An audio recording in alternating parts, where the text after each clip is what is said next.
जिंदगी में अगर कोई समस्या ही नहीं है तो आप जिंदा कहाँ हो ये बताओ। समस्या होनी चाहिए, कम पर रुक जाना, सेटल हो जाना, थम जाना, ये नहीं होना चाहिए। मैं जो हूँ मुझे रुक नहीं जाना है। मेरा रुकना किस किस रूप में पता चलता है? मेरे डर में पता चलता है, मेरी हिचक में पता चलता है, मेरे स्वार्थ में पता चलता है। तो जीवन मिला ही किस लिए? लगातार अपने आप को चुनौती देने के लिए। कुछ बचा रहना चाहिए जो अभी जीता जाना शेष है। आप क्या पढ़ रहे हो, क्या खा रहे हो, कैसी आपकी वाणी है, कैसे आपके निर्णय हैं, देह, घर, समाज, मोहल्ला, ये सब बदलने चाहिए।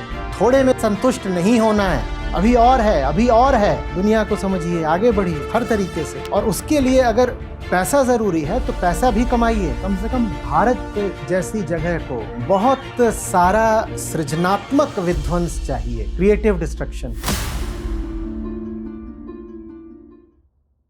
कितने लोगों के साथ ऐसा हुआ है पिछले 2-3-4 साल के अंदर, मतलब कि याददाश्त थोड़ी ताज़ी हो अभी, कि कोई नई गाड़ी खरीदी है, 2 पहिया, 4 पहिया, कुछ भी। कितने लोगों के साथ हुआ है? ठीक है। उससे पहले आप जिस भी वाहन में चलते थे, नई गाड़ी आने के बाद वो पुराना वाला कैसा लगने लगता है? लेकिन जब तक उसमें चल रहे थे तो कैसा लग रहा था कि ठीक ही है, कोई समस्या नहीं, ठीक ही है। समझ में आ रही ना बात? ये हमारे पास एक बड़ी बदकिस्मती की ताकत है। एडजस्टमेंट, एक्लेमेटाइजेशन, अनुकूलन, कंडीशनिंग। जो हमें हालात दे दिए जाते हैं ना, हम उनसे अनुकूलित हो जाते हैं। जो बाहर का हालात होता है वो भीतर का हाल बन जाता है। बाहर का हाल भीतर का हाल बन जाता है और लगने लगता है सब ठीक ही है। एक तरीके से हम लोग कोल्ड ब्लडेड है। कोल्ड ब्लडेड क्या होता है? जिसके अपने शरीर का तापमान कुछ निश्चित नहीं होता, जो बाहर का तापमान होता है वही उसके भीतर का हो जाता है। हम वैसे होते हैं। इसी से संबंधित आपको और भी उदाहरण कुछ याद आ गए होंगे। आप किसी घर में रहते थे, वो छोटा था, हाँ, और उसमें धूप और हवा वगैरह समुचित नहीं थे। फिर आप दूसरे घर में चले जाते हैं जो बेहतर है। अब उस पुराने घर में आना आपको सुहाता है क्या? पर जब तक उस पुराने घर में थे तो काम चल ही रहा था। और बल्कि कई बार आपने अपने आप को टोका होगा कि यहाँ वापस कि नए की जरूरत क्या है, नए की जरूरत क्या है, काम चल तो रहा है, क्या समस्या हो गई? समस्या होनी चाहिए, समस्या होनी चाहिए। जिंदगी में अगर कोई समस्या ही नहीं है तो आप जिंदा कहां हो ये बताओ। फिर तो जो चल रहा है वही ठीक है। फिर तो जिंदगी की जगह अगर मौत चल रही है तो मौत भी ठीक है। फिर आप जिंदा कहां हो? फिर तो मौत भी ठीक है ना।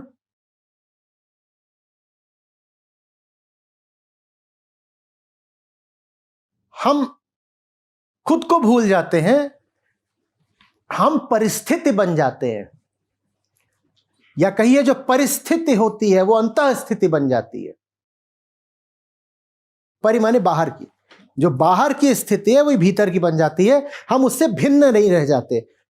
परेशानी के लिए, समस्या के लिए, विरोध या विद्रोह के लिए मेरा अलग होना जरूरी है ना। तो मैं कहूं कि मैं हूं और ये जो चल रहा है ये ठीक नहीं है। जो चल रहा है मैं वही हो गया तो उसके खिलाफ फिर विरोध कौन करेगा? हमारी अपनी कोई निजी सत्ता रह नहीं जाती। जो चल रहा है हम उसी से बिल्कुल एकजुट हो जाते हैं, उससे हमारा एकत्व हो जाता है, आइडेंटिफिकेशन हो जाता है। ये जो अपनी निजी सत्ता होती है, जो किसी के साथ भी जुड़ नहीं सकती, आइडेंटिफाइड नहीं हो सकती, उसको ही आत्मा बोलते हैं। तो आत्मा इसीलिए जरूरी है ताकि आप आसमान हो सको, कौवे ना रह जाओ।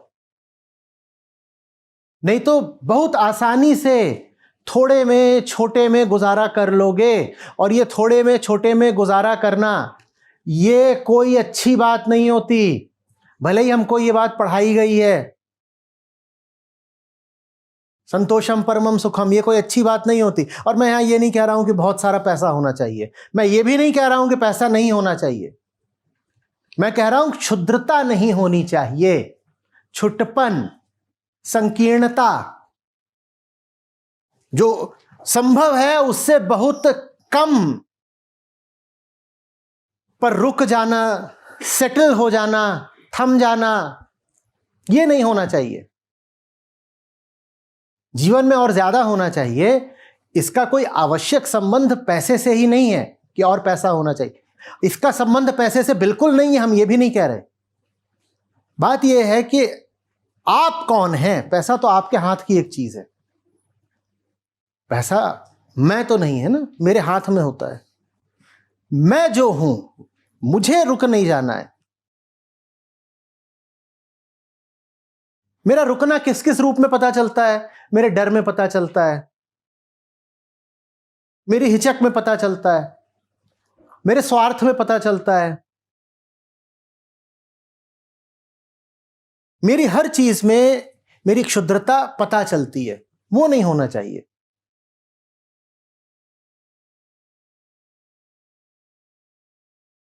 तो जीवन मिला ही किस लिए? लगातार अपने आप को चुनौती देने के लिए,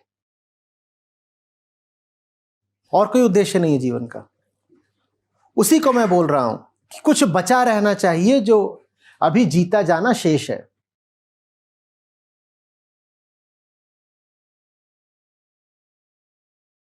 एक जगह कहीं बैठ गए, गिर गए, तो फिर हम में और धूल में क्या अंतर है?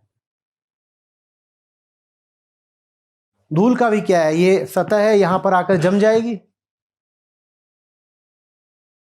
जमी हुई है ना।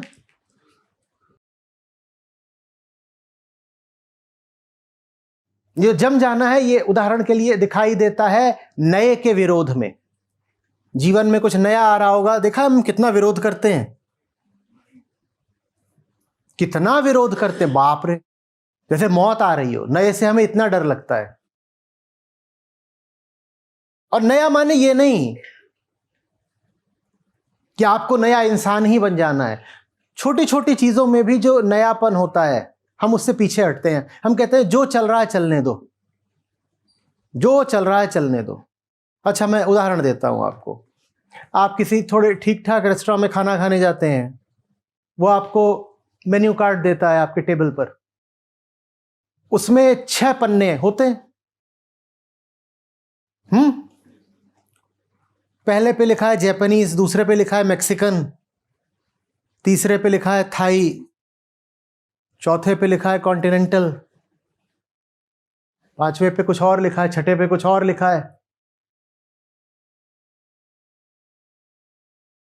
आखिरी पन्ने पे लिखा हुआ इंडियन।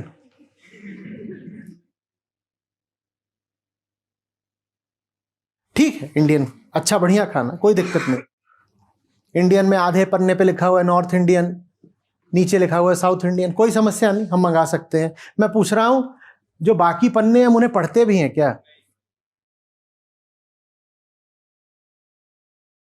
और कोई पढ़ने लग जाए तो हमें लगेगा समय की बर्बादी, हम उसको तुरंत ज्ञान दे देंगे, कहेंगे भाई ये क्या कर रहा है, आखिरी पन्ने पे आ, ये तीसरे पे कहां अटक गया? भूख लगी है और ये इंसाइक्लोपीडिया पढ़ रहा है। समझ में आ रही बात? बहुत साधारण सी बात है।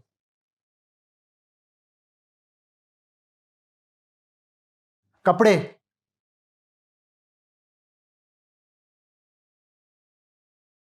या तो वैसे चलेंगे जैसे हमारे पुरखे पहन रहे थे, या वैसे चलेंगे जैसे आजकल समाज में दूसरे लोग पहन रहे हैं।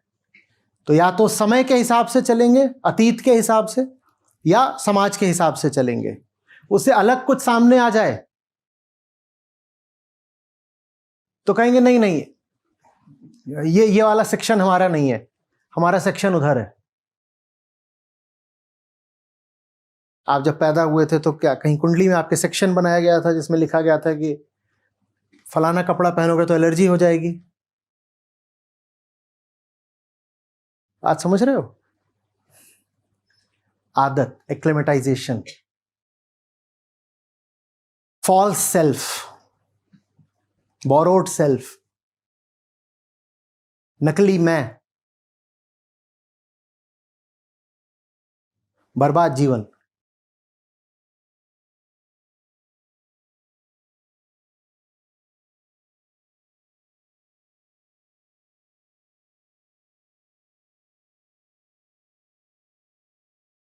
कम से कम भारत जैसी जगह को बहुत सारा सृजनात्मक विध्वंस चाहिए, क्रिएटिव डिस्ट्रक्शन।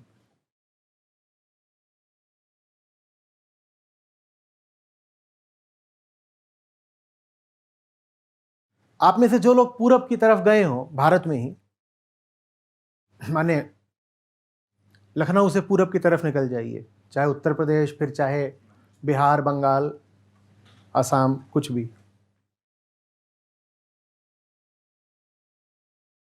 तो जिन्होंने हमारे मोहल्ले देखे हैं और तंग गलियां देखी हैं, वो बहुत अच्छी तरह जानते हैं कि इनको सुधारा नहीं जा सकता।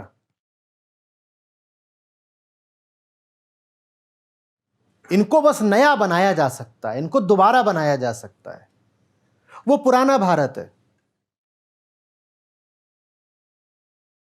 किसी पूरब के शहर की तंग गलियां देखी हैं? ठसाठस आबादी से भरे हुए शहर की देखी हैं? बताओ उसको सुधारोगे कैसे? और वहां बिजली के तार देखे हैं?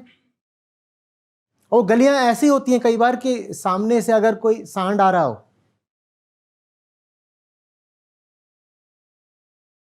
तो बस आप यही उम्मीद कर सकते हो कि वो फंस जाए। इधर दीवार है, इधर दीवार है।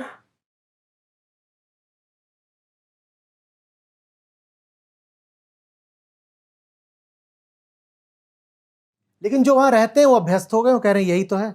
उन्हें कहीं और ले जाओ, वो कहते हैं अरे क्या बेकार में, खुली हवा, कहीं बीमार हो गए तो।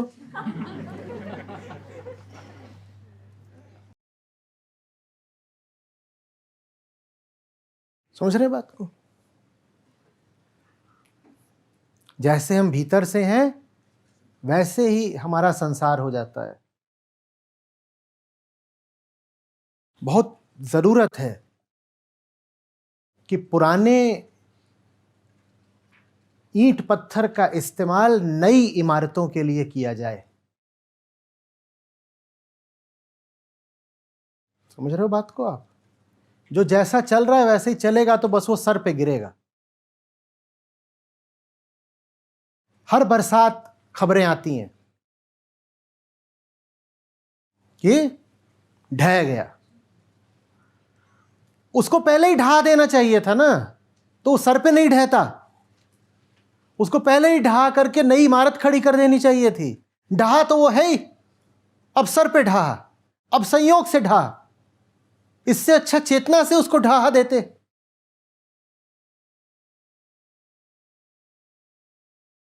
समझ रहे हो बात को? हम यहां पर बातचीत के लिए नहीं इकट्ठा होते हैं, सिर्फ जीवन को बदलना होगा। और जीवन का बदलाव कोई एब्स्ट्रैक्ट बात नहीं होती है। जीवन का बदलाव वो हमारे दैनिक क्रियाकलापों में दिखाई देना चाहिए। आप क्या पढ़ रहे हो, क्या खा रहे हो, कैसी आपकी वाणी है, कैसे आपके निर्णय हैं, देह, घर, समाज, मोहल्ला, ये सब बदलने चाहिए।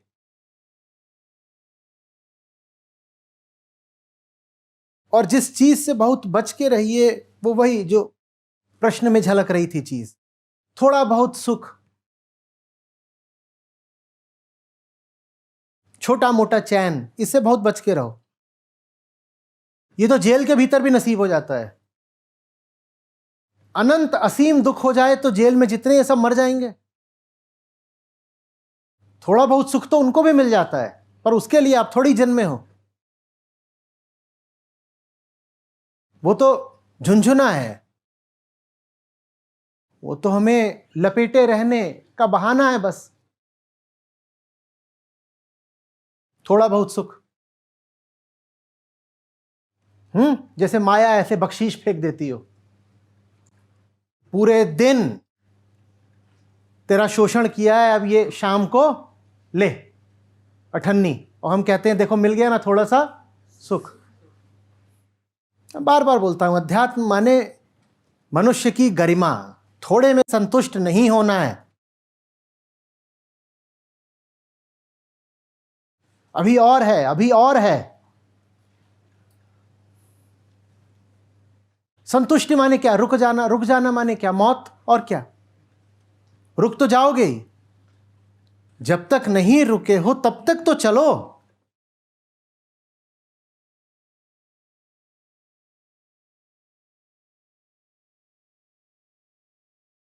न फैसले ले पाते, न जी भर के जी पाते।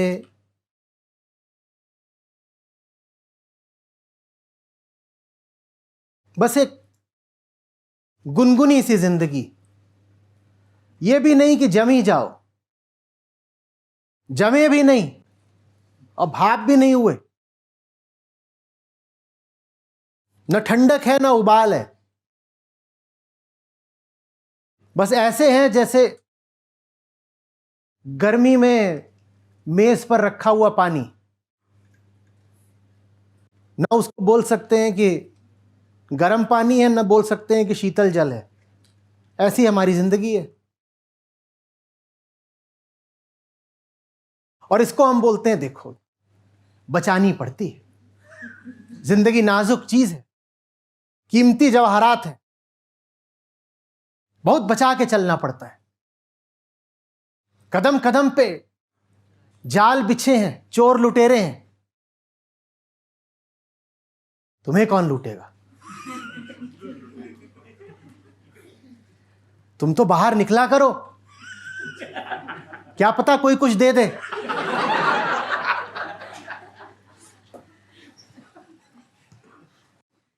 पर जितने ऐसे होते हैं कि निकले तो उनको देख के लोगों का पुण्य करने का मन हो जाए, उनको सबसे ज्यादा डर होता है कि नहीं, जरूर ठगने आया है,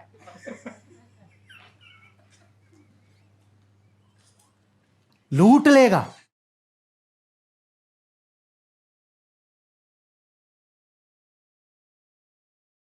कुछ नया मत आजमाना, बड़ा नुकसान हो जाएगा। हमारा क्या नुकसान होगा?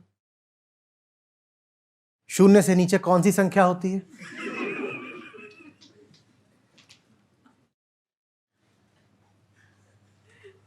हैं?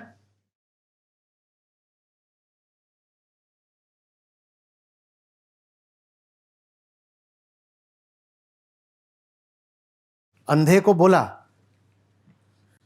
कि तेरा उपचार शुरू करेंगे। उधर देख, वहां रोशनी में कुछ अक्षर लिखे हैं, पढ़ के बता। तो बोला रोशनी में अक्षर लिखे हैं? बोला हाँ। बोला नहीं पढ़ूंगा। क्यों? बोला रोशनी में देखने से आईसाइट वीक हो जाती है।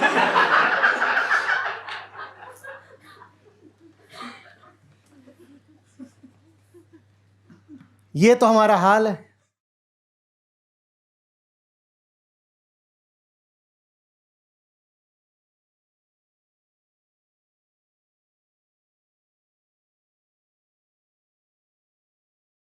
निगेटिव नेटवर्थ की कोई फर्म होती है तो उसका एक्विजिशन हो, तो जो एक्वायर भी करता है ना, उसका एहसान मानना चाहिए, क्योंकि उसने घाटा उठाया है। हमें दिखाई नहीं पड़ता कि हम सब निगेटिव नेटवर्थ के लोग हैं।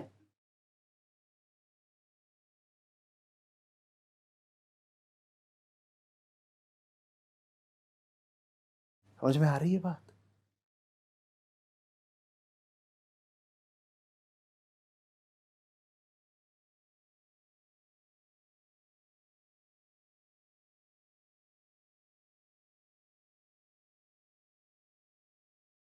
और कुछ है नहीं बहुत खास।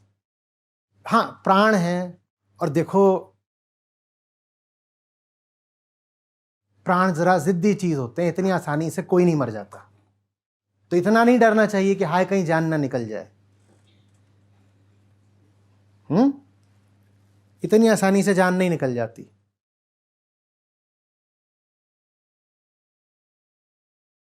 भारत में तो ऐसा रहा है कि लोग टंगे ही रहते हैं, टंगे ही रहते हैं।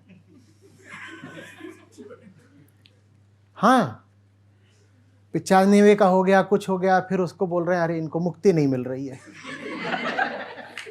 फिर गांव का पंडित आके बोलता पुराने पाप थे, जब तक कटेंगे नहीं तब तक ये मुक्ति नहीं पाएंगे। तो इतना क्या डर रहे हो? मौत भी इतनी आसानी से नहीं सबको नसीब होती, और बाकी कुछ है नहीं हमारे पास। तो आजमाइए, कोशिश करिए, देखिए, दुनिया को समझिए, आगे बढ़िए हर तरीके से। और उसके लिए अगर पैसा जरूरी है तो पैसा भी कमाइए।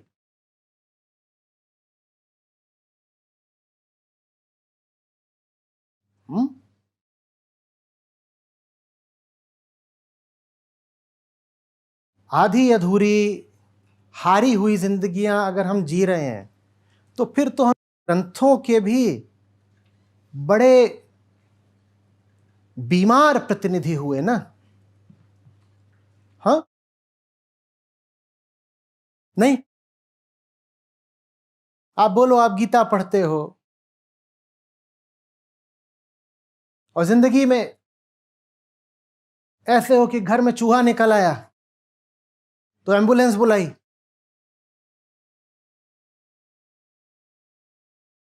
ट्रॉमा हो गया था।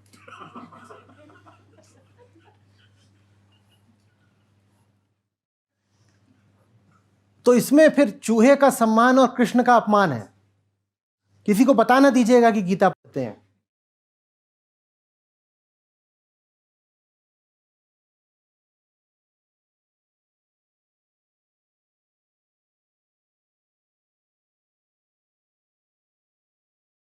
और लोग अगर हटे हैं विजडम लिटरेचर से, जो ऊंची से ऊंची बात उपलब्ध रही है उससे पीछे हटे हैं, तो उसकी वजह यही है कि उन्होंने देखा कि जो लोग इनको दिन रात पढ़ने का दावा करते थे वो कैसे हैं। वो खुद अगर कमजोर हैं और डरे हुए हैं तो हम क्यों जाएं इनकी ओर। आप गीता श्रृंखला में साथ हैं। आपका जीवन ऐसा होना चाहिए कि आपको अपने ऊपर नाज रहे।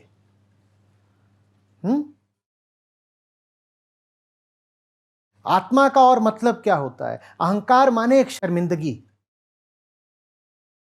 अहंकार आत्मसम्मान की बात करता है पर आत्मलज्जा में जीता है। वो लगातार अपने ही सामने शर्मसार रहता है। हम सब भी रहते हैं कि नहीं? दूसरों के आगे हम कितना भी दिखा दें कि साहब हम इज्जतदार हैं, भीतर ही भीतर हमको पता है हम कौन है। कोई आके कान में बस इतना बोल दे आपके, बिना किसी सबूत के, बिना किसी परिचय के, बस इतना बोल दे, सुनो तुम्हारी ना वो सारी बातें मुझे पता है। देखिए कैसे बिल्कुल टाइट होता है सब, बिल्कुल हवा पानी एकदम। उसने कुछ नहीं बोला, बस इतना ही बोला है। एकदम कोई अपरिचित आदमी आके कान में बोल दे, सुनो तुम्हारी ना वो सारी बातें हमें पता है। क्योंकि हम खुद से ही शर्मसार रहते हैं। आत्मा का मतलब ही है वो जिस पर गौरव किया जा सके, ऐसी जिंदगियां बिताइए कि आपको अपने ऊपर नाज हो। किसी दूसरे को बताने की बात नहीं, कहीं डुगडुगी बचाने की बात नहीं, पर हमें तो पता हो ना कि हम बिकी हुई जिंदगी नहीं जी रहे। अध्यात्म इसलिए होता है कि सचमुच सर उठा के जिया जा सके।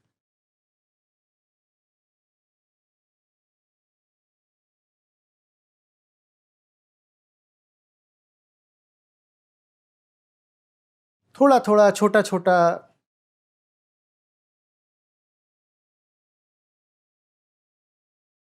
फालतू ही फिर आत्मा को अनंत बोला, उसको भी यही बोल देते।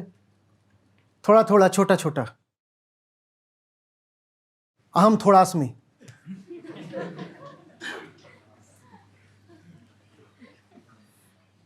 बोलो कैसा लग रहा है?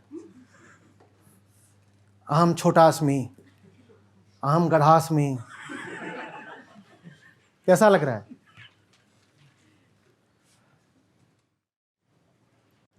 और कम होकर के, थोड़े होके, छोटे होके, फिर इतनी भी हम में हिम्मत नहीं होती कि पूरे ही छोटे हो जाएं, कि शून्य हो जाएं। उतनी भी हिम्मत नहीं है। इत्तू सा, ये इत्तू सा जो है ना, ये बड़ी समस्या है।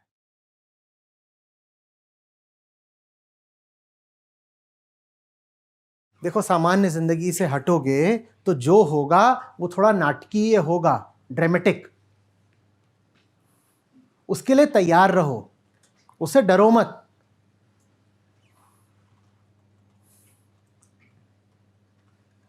ये मत कहो कि अरे मेरी लाइफ बड़ी एबनॉर्मल हो गई है। उसे एबनॉर्मल नहीं बोलते, उसे ड्रामेटिक बोलते हैं।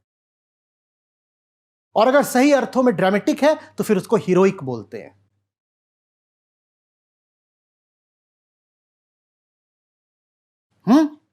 तो एबनॉर्मल नहीं, ड्रामेटिक। और अगर सही है वो ड्रामा तो फिर हीरोइक।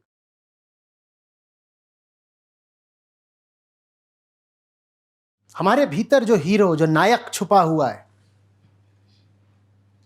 उसको जगाना ही कृष्णों का काम है। वो इसलिए थोड़े होते हैं कि आप उनके सामने सर झुकाएं। वो इसलिए होते हैं ताकि आप ऐसे हो जाएं कि अपने ही सामने सर झुकाने का जी हो जाए, अपना ही नाम लेके कहें वाह बेटा। बहुत कम मौके आते हैं जब हम तेरी इज्जत कर पाते हैं, but this moment I think you deserve this. मन नहीं करता ना अपने आप को सैल्यूट करने का? अवधूत गीता में एक के बाद एक श्लोक हैं जहां यही कहा जा रहा है, और मैं किसको नमन करूं, मैं स्वयं को ही नमन करता हूं। ऐसा हो जाना कि किसी और से हम इज्जत मांगे भी नहीं। हम ऐसे हो गए कि अब हम अपने ही सामने नमित हो सकते हैं, इसलिए हैं हम।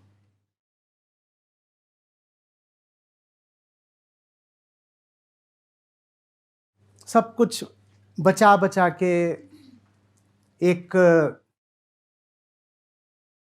इधर से भी सुरक्षित, इधर से भी सुरक्षित, मध्यम वर्गीय जिंदगी जीना।